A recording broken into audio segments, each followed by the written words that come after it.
Welcome to B2B Commerce Corner. Commerce Corner is a sub-series of the E-Commerce Edge podcast discussing all things B2B commerce through the lens of agencies, consultants, merchants, and more. Enjoy.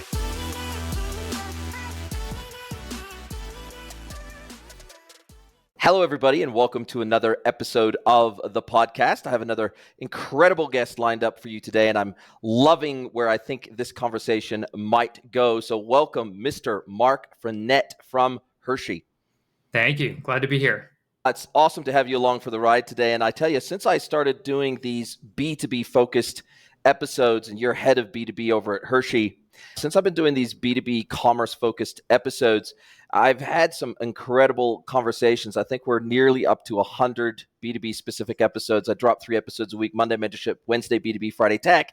And I tell you, I've come to really love these Wednesday episodes because B2B is an area where I am especially focused now and have done a lot of work in this space. And I tell you, speaking to e-commerce in general is a pretty small, tight-knit sub-community of kind of the larger IT industry. And then when you get into B2B commerce, it's an even smaller subset of those of us that specialize in B2B. So it's always nice to meet a fellow B2B e-commerce aficionado. Yeah, it's great to be here. And I'm relatively new to the space, a couple years in, and I've seen the same thing, to go to the different conferences and everything. It is definitely a close-knit community. Yeah, it absolutely is. I'm going to be speaking at B2B Online in Florida in November. I'll be the day one chair and looking forward to that. This is my third B2B Online event, and they always put on a good show. And Ryan Kerpen, I think you're going to be there as well. Looking forward to catching up with you there. But before we get into kind of how you do what you do in the B2B space today, how did you come to be in the B2B commerce space? Because it is a very tight subset of that e-com omnichannel arena. So what drew you into that? Yeah, so it's an interesting background because I was never part of CPG even before this. I actually worked for a number of software companies, software as a service. I was on the marketing side, marketing operations. At one of the companies, I was a one-man marketing ops team, essentially supporting all technology across the organization, or across our team at least. And was at a couple of these different companies running different campaigns and everything.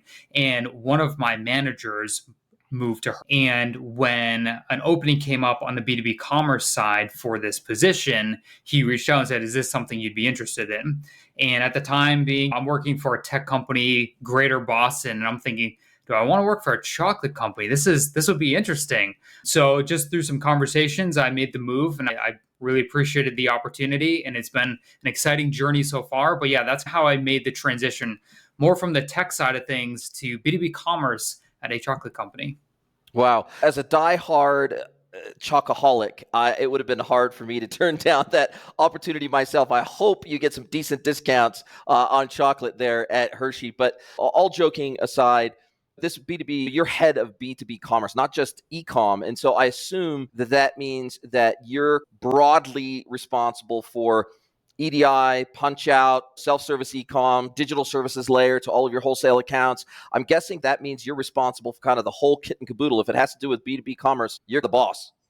So my area is actually more focused specifically on our B2B site capabilities, given the size of Hershey. And yes, we're now a plus $11 billion organization globally. So in like previous organizations, I was responsible for a lot more. But within this organization, just being the size that it is, I am primarily focused on B2B commerce, but I partner with these other areas of customers that are sending in an email for their order. How do we migrate that customer to stop emailing and to use the B2B commerce side if it's relevant to do, partnering with the different teams and looking for opportunities? And how, because you've come from more the retail sector and retail digital marketing space, more what we consider traditional B2C e-commerce and traditional marketing on that side, how has taking more of a B2B focused approach, because in the B2B world, like, we know so much more about our customers oftentimes than we do in the B2C and D2C world. Like when we're doing marketing operations inside, or marketing automation, or CDPs, or whatever it is in the traditional retail space, it's a very different proposition to the B2B world, where we have long-standing relationships with our wholesale customers. We know who they are. We know who the buying organization is. We know who the buyers within that buying organization are. We know what their AOVs are with consistency. We know what their CLV to our business are for the long term. We're having more two-way conversations instead of this sort of whole outbound marketing thing that we do in the B2C and D2C world. And we're oftentimes dealing with strangers in many respects in the B2C world. And we're lucky if we can get them to come back and buy from us 2 times, 3 times in the B2C and D2C world. We're pretty lucky. We've done a pretty good job, right? If we can retain them for more than one purchase, we've done a pretty damn good job.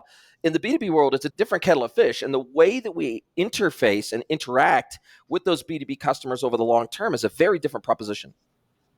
Yeah, it definitely is. A lot of our customers are obviously, if you want to buy directly from Hershey, you have to do it with us or just one of our distributors. But yeah, so those relationships look very different rather than this anonymous group of people, mass group of people you're trying to connect with. I'm having one-on-one customer interviews sometimes and trying to engage in what are areas of improvement? What are you seeing that we're doing well? And I focus on those 3-star reviews, so to speak. If someone's giving us all 5 stars, and this is theoretical, just using the star analogy, but if someone's giving us like all 5 stars in like their interview with us or on a survey, you're like, okay, they might just be engaging at a high level and be like, oh yeah, everything's great. Or if someone's giving you like a 1-star review, it's okay, were they having a bad day? What were the pain points there? But if you see like a theoretical 3-star review or you're engaged with someone who's giving you good critical feedback, you want to really hone in on that and say, how do I implement maybe some of those changes into what we're doing? Because these are our longstanding customers. We really want to nurture the relationship there.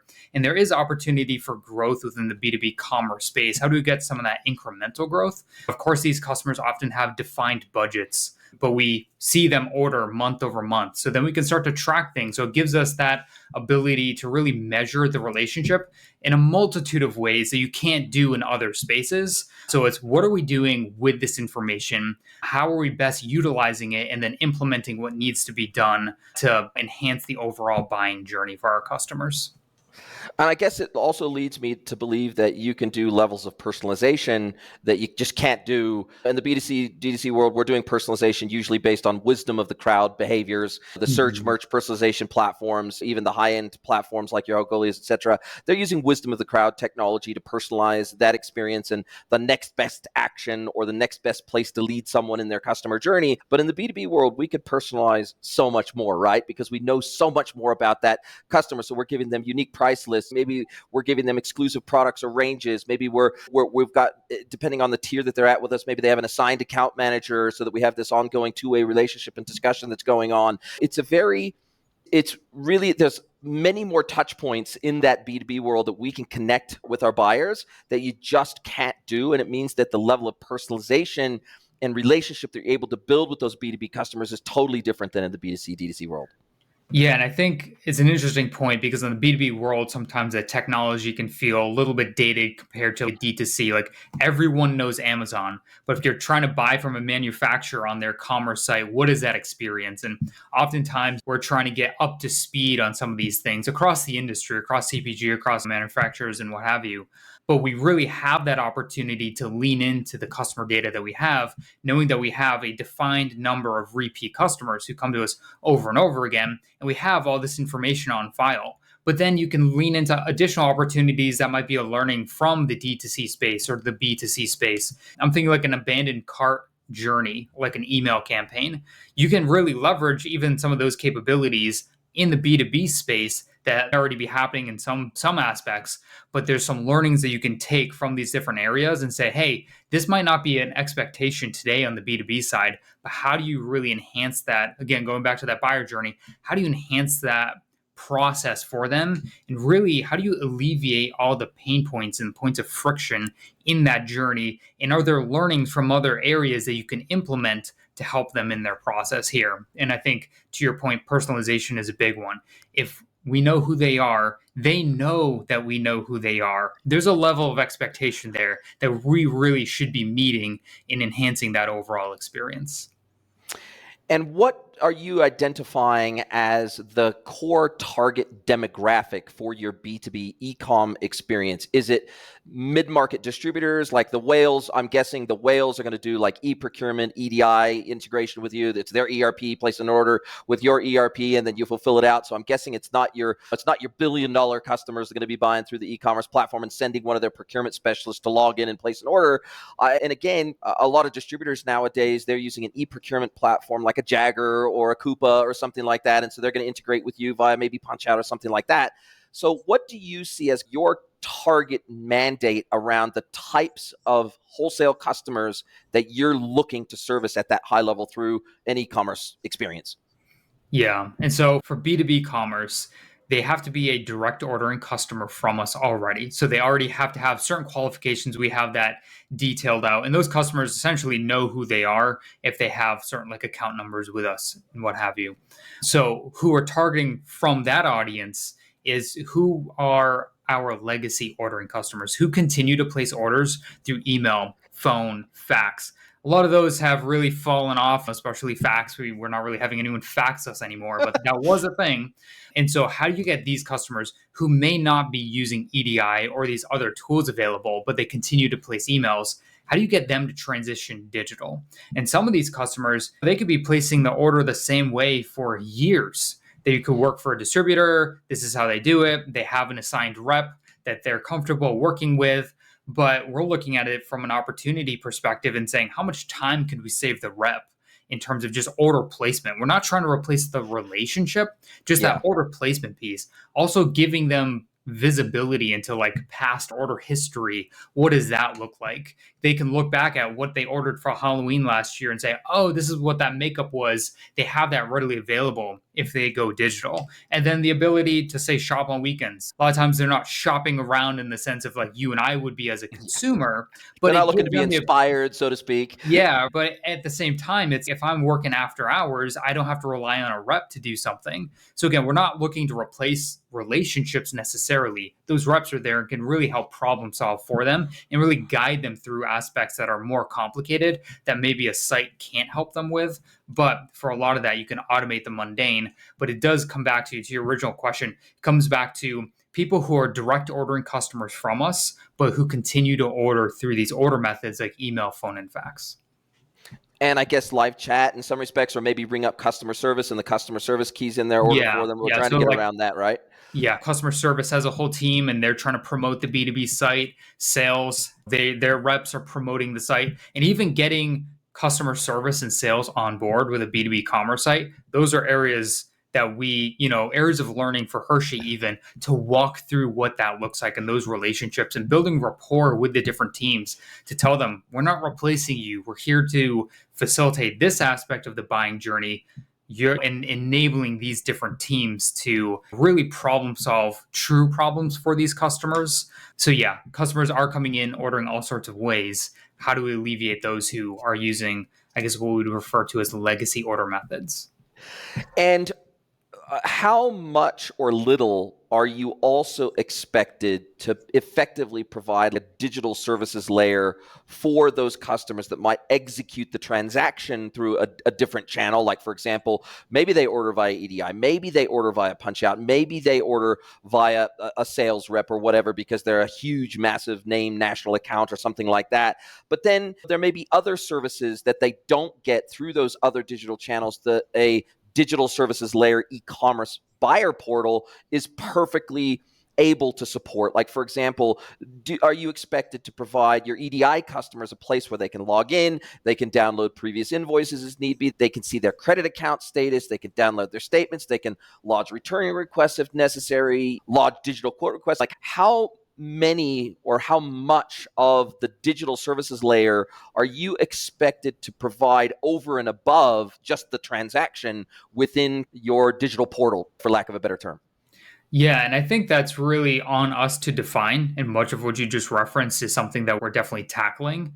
It's something where you're providing the additional value beyond just the transaction.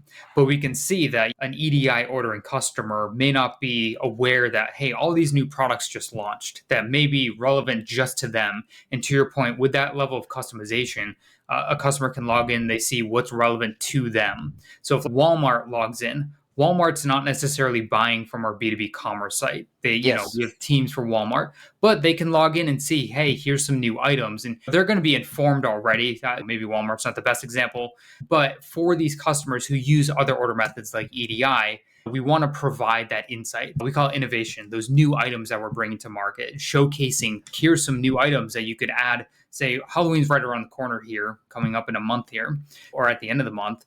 And so what is available for Halloween? Also, if you want to get your Halloween order in, you had to do that some time ago. Like you're not going to be buying Halloween stuff Yeah, today, a week expecting before. it shipped out and delivered and all this stuff, especially at the scale. So things like order dates. When do you need to have your Halloween order in by? Are you aware of that? Many of them are. They're getting these different touch points, but how do we reinforce stuff like that on the B2B site?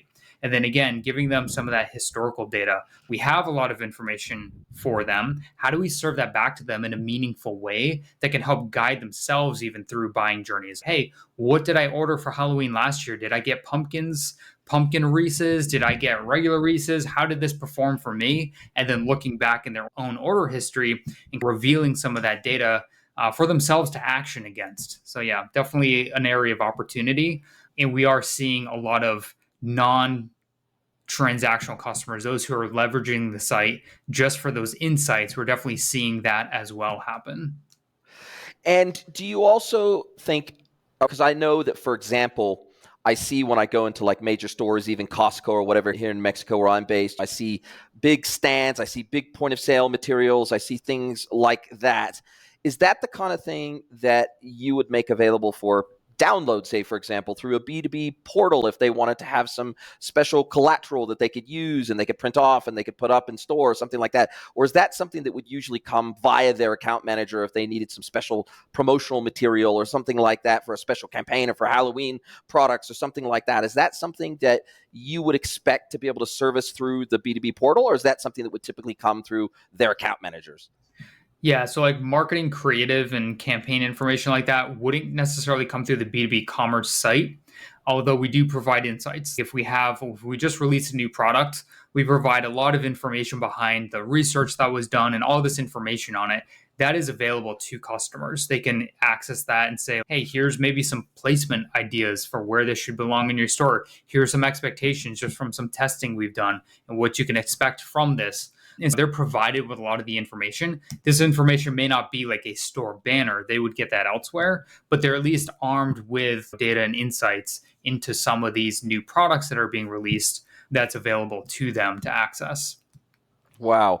And so what happens in a scenario where I'm guessing that not all wholesale accounts necessarily have a named account manager, depending on their size and their scale. They might not, they might have a standard customer service rep or somebody that deals with them. But how do you think about differentiating the experience between these larger customers? Like, that must be difficult to try to create an e-commerce experience that can cater for all the way from the largest, biggest accounts across America and globally, all the way down to, I'm guessing that in some instances it might even be convenience stores that order it directly through you guys, or would you typically push those smaller accounts, those 1, 2-man, 3-man woman bands with maybe they got 2 or 3 convenience stores that they own? Would you typically recommend that they go and deal with a distributor, or will sometimes those small guys order directly through you? Yeah, so it's actually a little bit mixed where if they meet a certain threshold, they would qualify to use the B2B site. In some Okay. cases, you can get them to meet thresholds by combining orders. If it's an account that you want to work with, so we have teams that like work with smaller distributors or smaller, say a convenience store, per your example. But at the same time, some people are too small. We would just direct them to a distributor or find other avenues. We have a food service website. So for a lot of people coming to the table, okay, in your case, maybe go check out our food service website. And that has its own environment and everything that they can check out.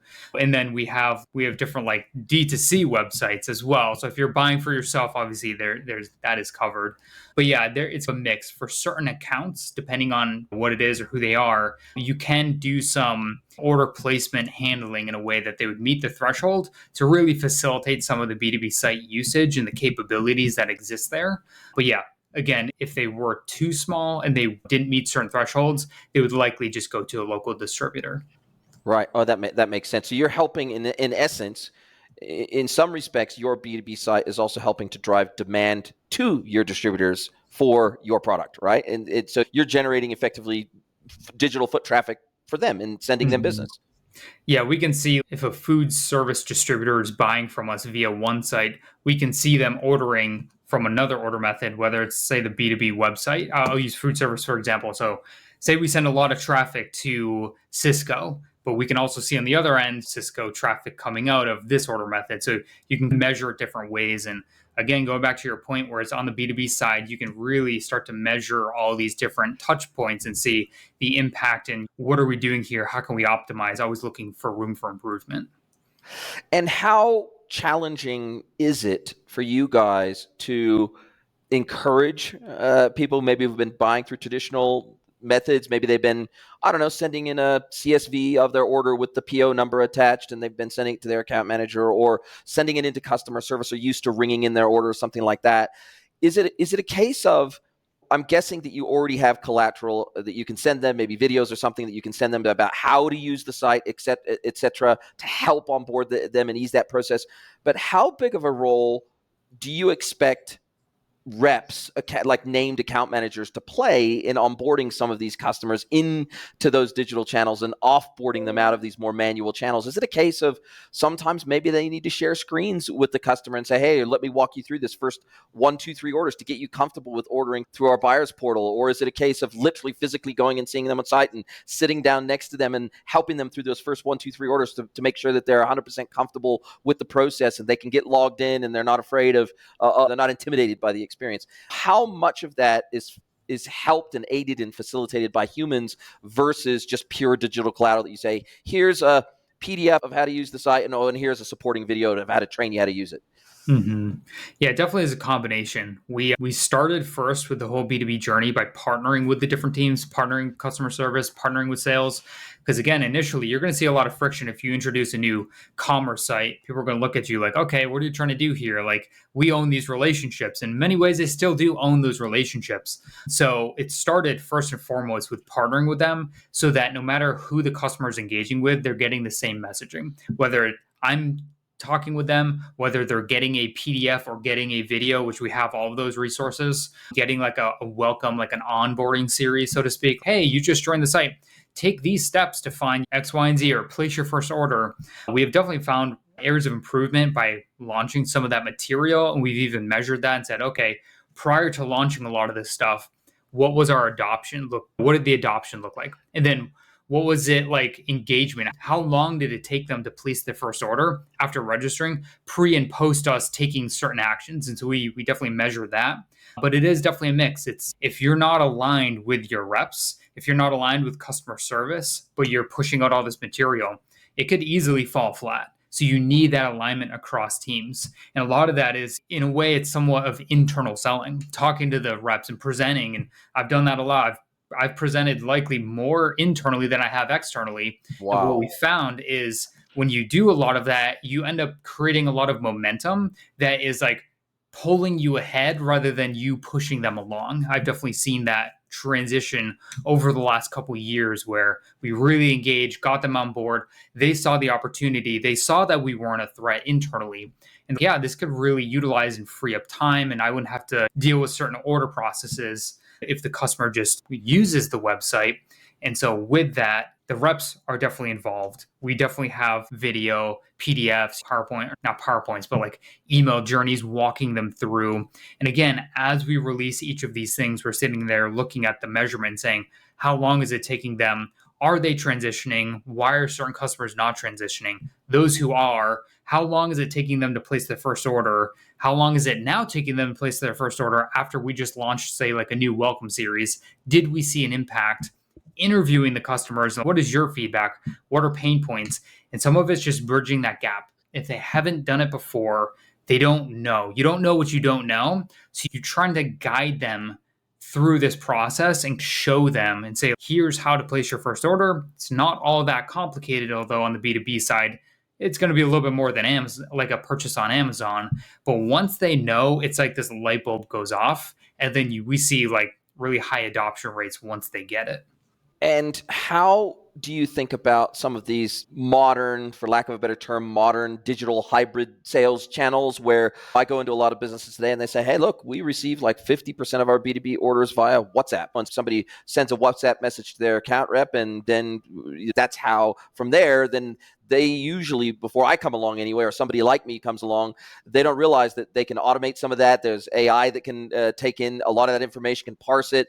They can attach a PDF to a message in WhatsApp of their PO. We can then bring that into the commerce system, and we can automate a whole lot of these steps that are the modern digital hybrid B2B sales channels. Maybe it's a Slack channel that the sales rep has with their named accounts, and they're all operating out of Slack. Or sometimes it is via email. Sometimes it is via live chat, something like that. And like, how do you guys think about how to harness and wrangle all these orders that come in from the weirdest strain? I was dealing with a merchant recently who said, look, we get customers that literally handwrite their orders on a Post-it note. They take a photo of the Post-it note, and then they send that to us via WhatsApp, and they expect us to process the order. So we got to think about machine vision, and we got to think about how do we interpret these attachments and these images of orders to try to process them in an automated way. And AI is helping there, no doubt about that, and being able with machine vision. And there's definitely some pretty cool technology out there that can interpret some of these messaging systems and connect via API, etc. But how do you think about all these weird and wonderful ways customers like to place orders? Yeah, it is an interesting space. We don't see it as much on the B2B side. And if it's Yeah. anything, it's them say they're taking a picture and then emailing it to their rep, and then the rep is having to deal with this. And I think this is where some of that adoption has really come in, where reps are like, oh, this is going to take me so long to copy something that like they can't actually copy and paste. They just see Yes. a picture in their email And of they their got to inbox. hand type it in. Yeah, so then they're heavily promoting our site, saying, "Oh, look at you! You could do this in a heartbeat. If you're placing the same order every month with some minor changes, just go in and click reorder, and it'll just drop your whatever from your Repopulate your last cart. month." Yeah, exactly. You can look back at any past order, just drop it in, make some adjustments. So if you make it almost easier for the customer to do it there, then they're naturally going to be more inclined to do that. Again, a lot of it's the communication and cohesive communication. Is customer service saying the same thing that sales is doing? Am I saying the same thing? The team I'm working on, are we communicating the same thing? Is the materials coming out that we're promoting, is it all communicating that? But to flip that around a little bit, it's how can you use that as an opportunity? Are there areas where you could use capabilities in proactive campaigns to get them to engage? Maybe it's we just launched a new product, or maybe we just combined.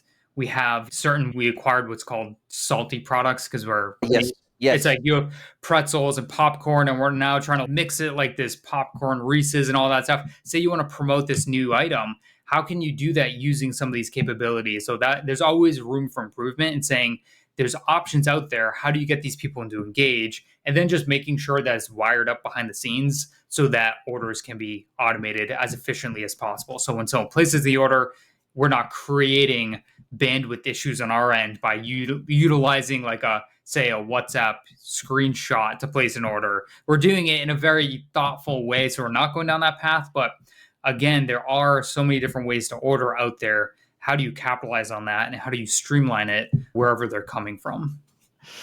And how long have you guys been doing or offering? I'm guessing you've offered EDI and Punch Out forever, but from a B2B ecom, self-service ecom perspective, how long has the business been offering this service to customers?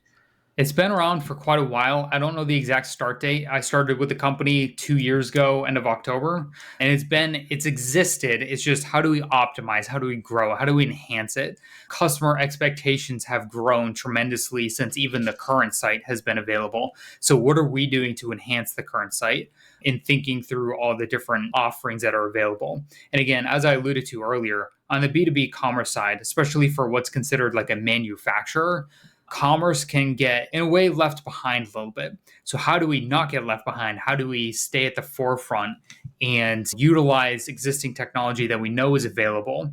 And I think part of that is, again, going back to the data that we have, we know these customers, we can see transactions happening, we can see reoccurring transactions, we can see from when you were emailing us to now you're using the commerce site.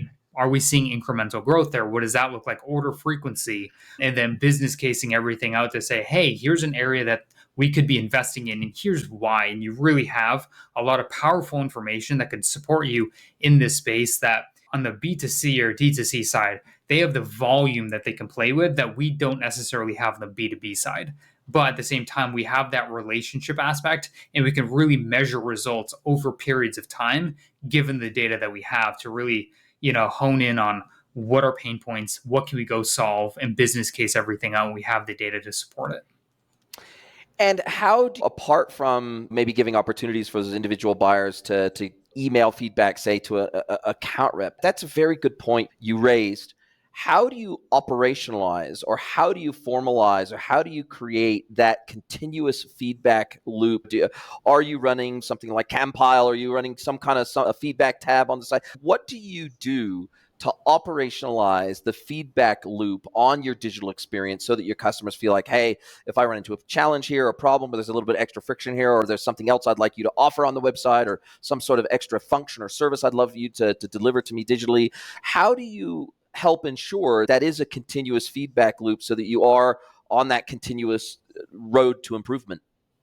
Yeah, that's where, again, going back to the relationships that we've developed have really come in handy, where a customer might see a point of friction. They reach out immediately to their rep, immediately reaches out to me. And it's like, hey, what's going on here? I dive in. And sometimes it's something that, like, hey, this is a Walmart specific item that they walked into Walmart and they saw a SKU and they're like, hey, I want to buy this. And then they go on the site and they're like, oh, your site has an issue. And it's no, that's not really an issue. And then you provide that feedback through the chain. And that can happen very quickly. If it is area of improvement, we do have that feedback and we're always proactively asking that. So I connect regularly with sales, with customer service, and I'm always asking, what are they asking about? What is the pulse? How are things going here? And I get routine feedback from them, positive, negative issues, non-issues that are perceived issues as, no, that's actually how it's supposed to work. You just walk through it. Then we reflect back and I track everything that's happening.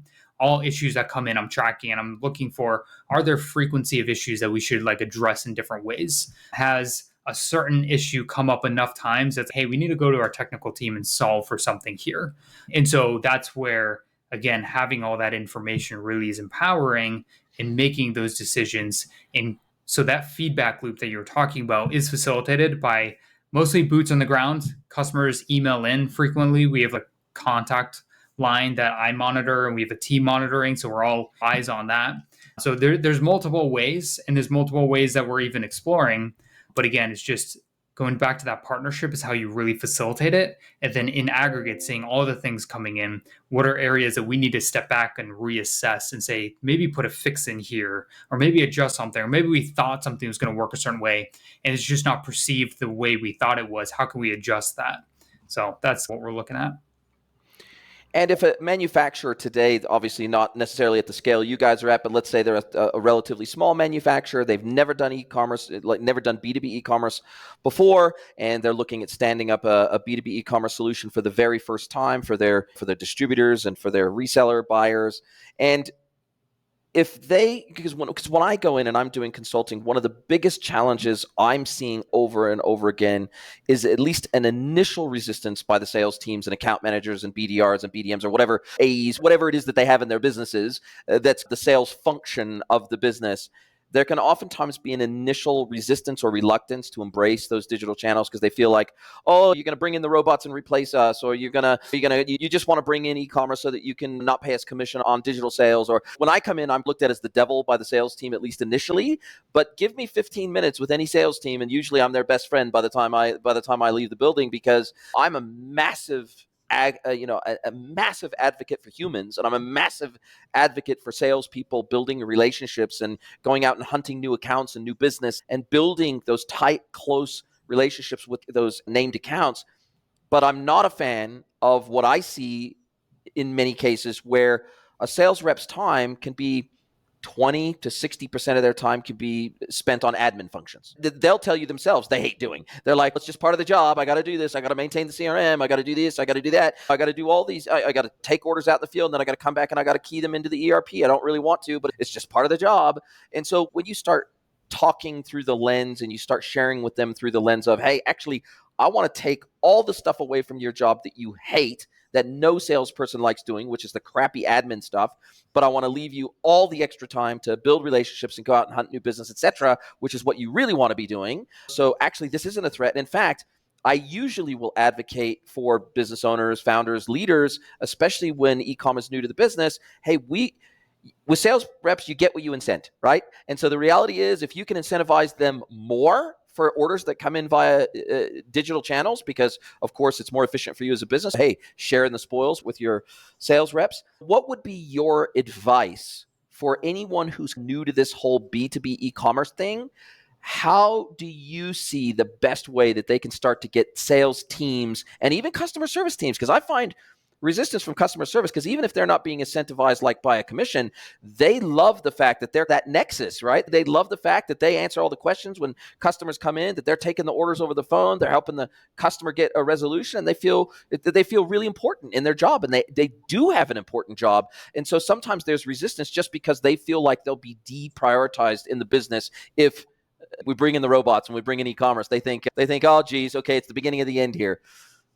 Yeah, it starts with the alignment between the different teams, but you can't wait for alignment to make progress. You almost have to prove it and then get people to slowly onboard. Again, out the gate, we're trying to get alignment with different teams. We're like, okay, we're talking with sales, we're talking with customer service, we're talking with multiple internal teams about technical teams, marketing, and everyone. Like, okay, let's make sure we're on the same page here.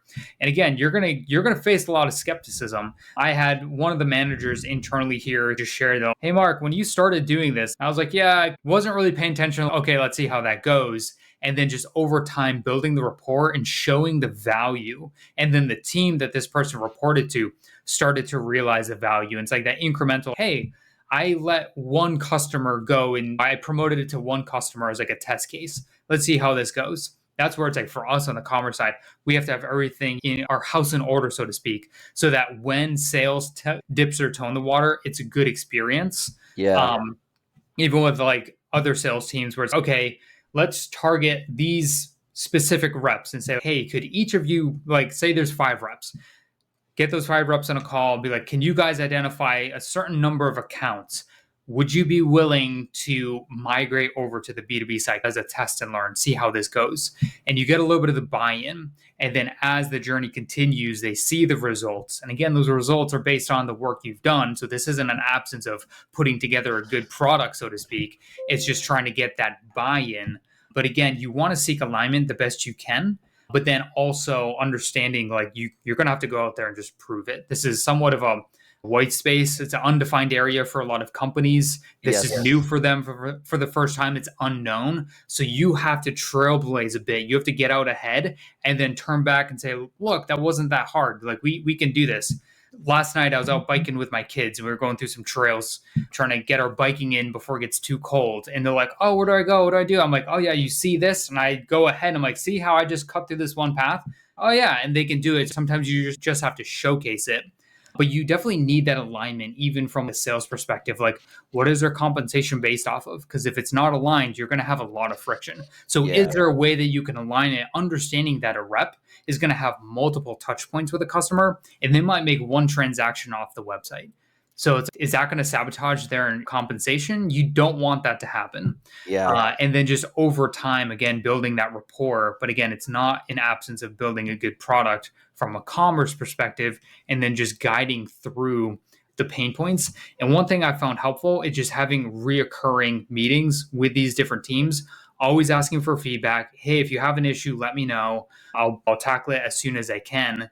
And then also showcasing results. Be like, due to the support from this team, we send out all these reports and say like, we were able to transition X amount of customers over to our B2B site. This is how much growth we were seeing from that transition, thanks to this team and this team for their great support. And now you're putting them in the position of like, they enabled this. They're now part of this story, and they can see themselves like, hey, I helped with that transition. I helped get these customers finding success. And then they begin to realize, hey, this is actually saving me a lot of time, and I'm able to do my core responsibilities.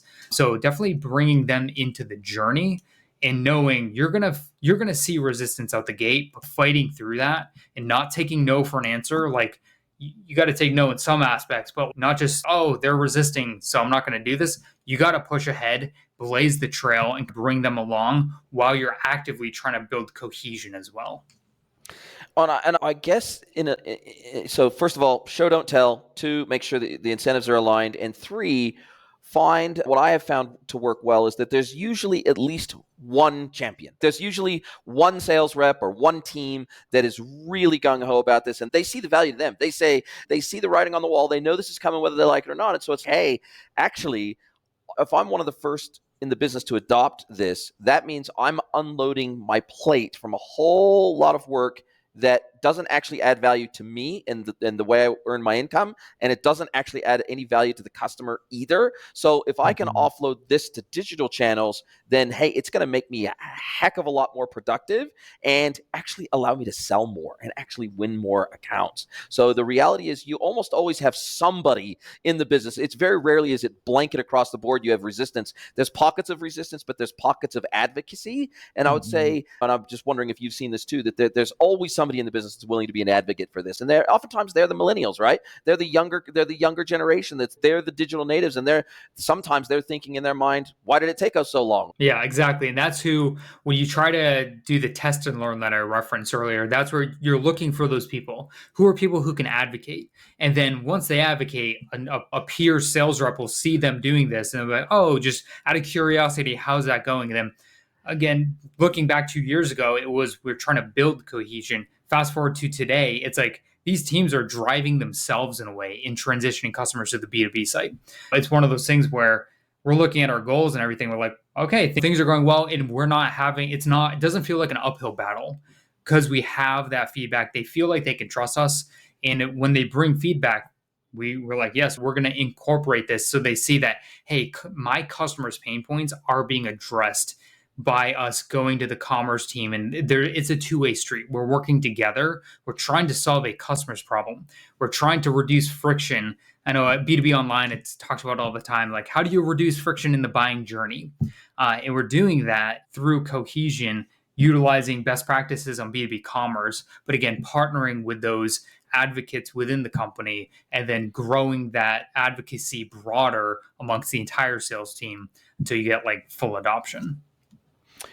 And for you guys, is your digital commerce technology, your solution stack, has this all been bespoke, built in-house? Are you using a combination of off-the-shelf solutions, in-house built stuff? When we think about the system integrations that have to happen between the front end and the ERP and CRMs and other systems that are in these big businesses that are required to run these global operations, when you start thinking about the technology stack itself, are you guys typically always looking for, okay, is there something that's off the shelf that can do this job before we think about customization and tech debt and all the things that go along with completely bespoke solutions? Or are you typically thinking, hey, no, this is a point of difference. We'd love to build and own this stuff in-house that gives us a point of differentiation with our customers? So philosophically, every business seems to have a different philosophy about build versus buy versus integrate. They've all got different philosophies and approaches, on-prem versus cloud versus SaaS. They've got different philosophies about their technical approach to things.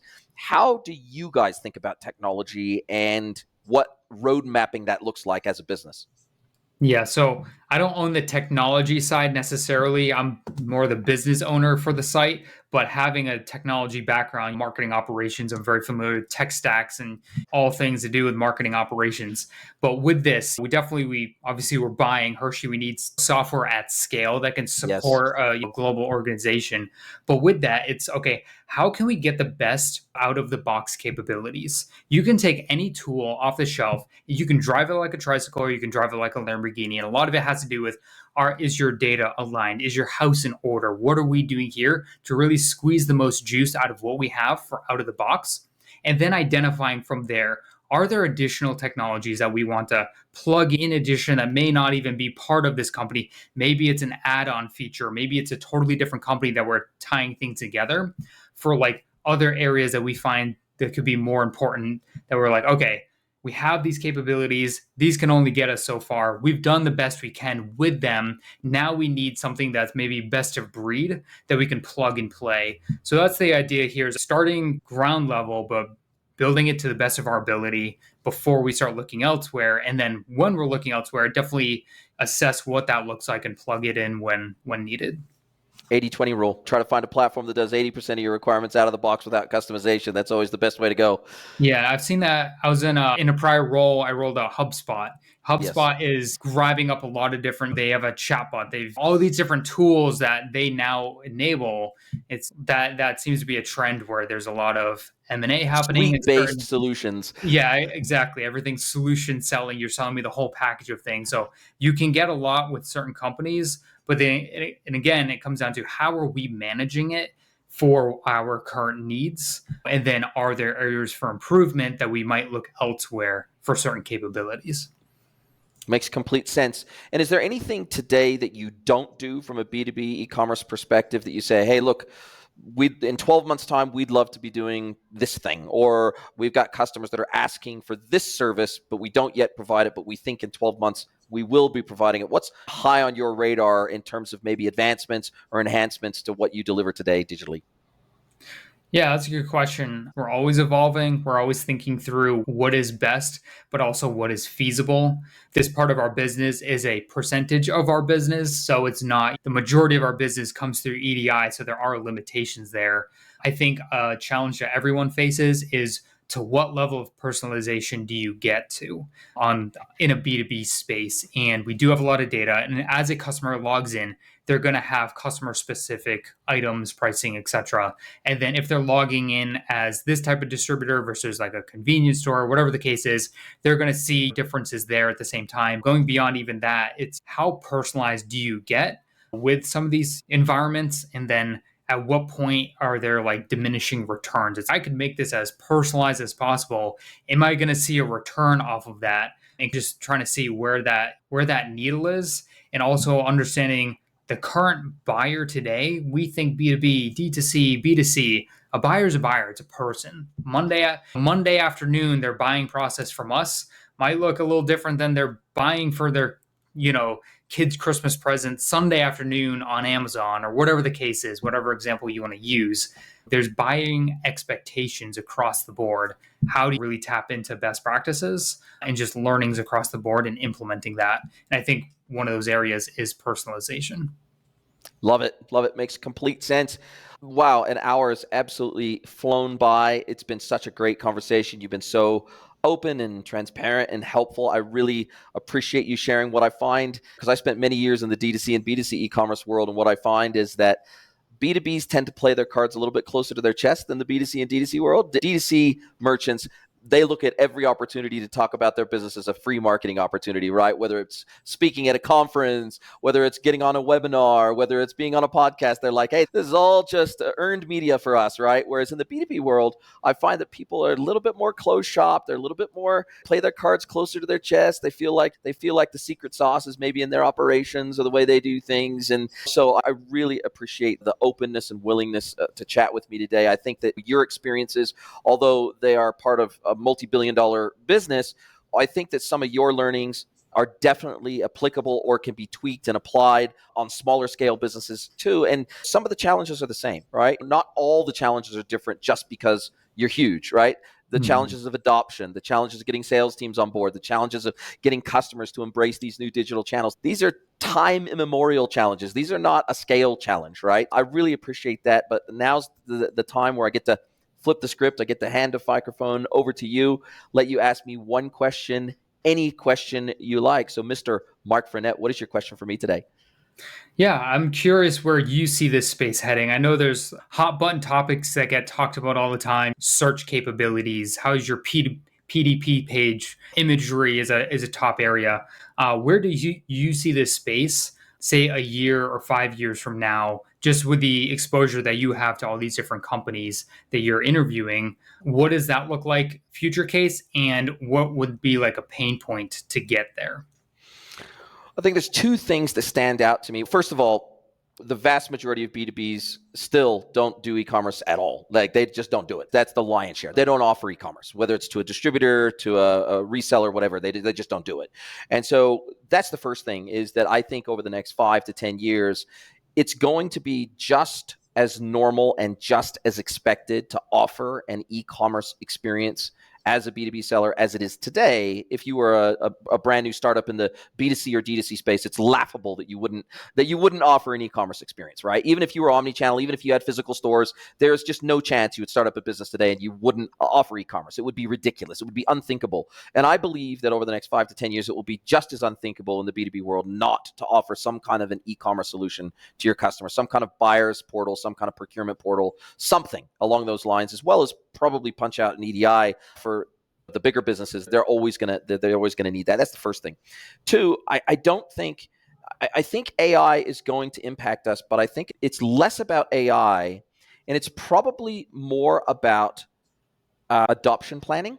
And like a lot of the work that I do with B2Bs is actually helping them put together both an internal and an external adoption plan before we even go into scoping a solution. Because oftentimes what they think e-commerce is something completely different to what their customers think e-commerce is or should be and the kind of services that they should be delivering digitally. And so having those conversations, facilitating those conversations, I think AI, of course, is going to affect us. I think personalization is going to affect us. I think like 95% of CDPs out there are designed for B2C, D2C. They're not designed for B2B. So I think B2B specific CDPs and marketing automation platforms, not CRMs, but dedicated CDPs and marketing automation platforms for B2B that looks at not only the individual buyer level, but looks at the account level stuff and can personalize at that level from a marketing message perspective and personalization. I think that stuff's all coming because it's a fast growing market. And even platforms like Shopify now are getting religion around B2B and starting to develop B2B on Shopify Plus. So everybody's starting to get religion. But I think the other trend that we will see massively over the next 5 years is incredible consolidation around tech, because we got like 20 to 30 major B2B focused e-com and omni-channel e-commerce platforms out there. That's not going to last. We've already had massive consolidation in D2C and B2C world.